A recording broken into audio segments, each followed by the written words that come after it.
Alright guys, this is a part 2 to my whole chain and sprocket thing. As you can see, I got the back tire back on. One little thing I forgot to mention is taking the rear sprocket off is very easy. Once you get the tire off, you just pop these little nuts off right here and this slides off. Also, there's a little metal ring piece in here. Don't lose that piece. There's one on the other side too. That helps keep your wool in there. You don't lose it. So the chain I told you previously, I think I told you I got the Parts Unlimited. The previous DID chain was a gold chain, which is a little bit better in material. But yeah, I got this chain for, let's see, I don't know if you see that, $116.99 compared to $200, which isn't bad. And this is actually made by the same company, DID. This is just, as I said before, this is what they ship to mechanics.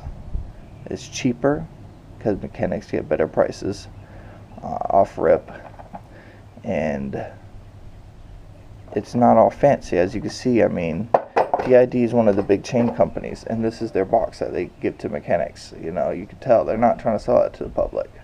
But aside from that, here's the chain. Got it on here.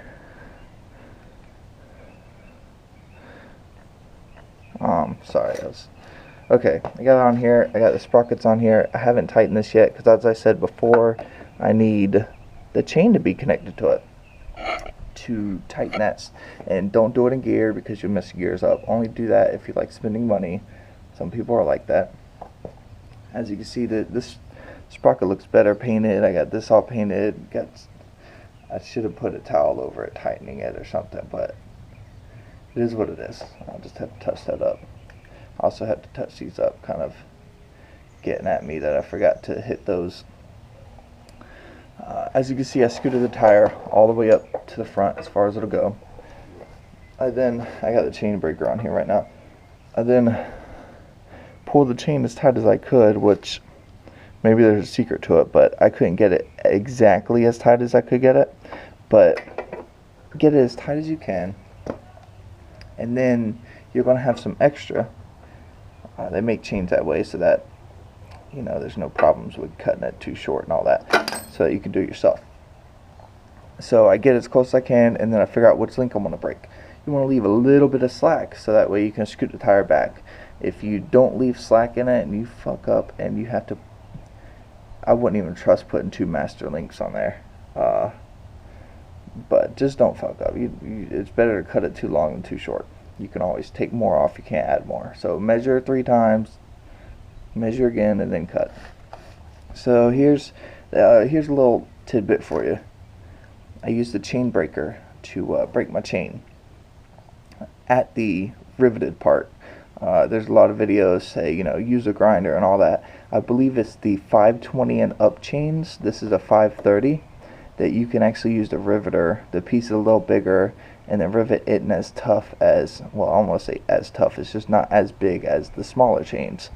So I was able to use this. I just used it, popped it out right here. I'm not sure if you could tell well, it's hard to tell, but just bent it back just enough to get that out of there. A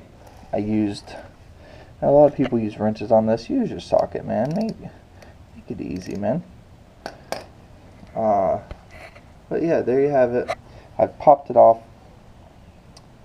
It's ready to go on there. I'm going to put the master link on there, and it should be done. I'll make another video when I get it all put back together and stuff. But I just wanted to make a little part 2 just so you can see that you don't have to get a grinder and all that stuff if you do like 520 and above. You can use a chain breaker. This is the chain breaker from Harbor Freight, $14 chain breaker. Works fine. Comes with it comes with a replacement push rod, whatever you want to call it. And this one's working fine for me. Hasn't broken yet. Alright, thanks for watching, guys. Subscribe, thumbs up, or thumbs down, whatever you want to do.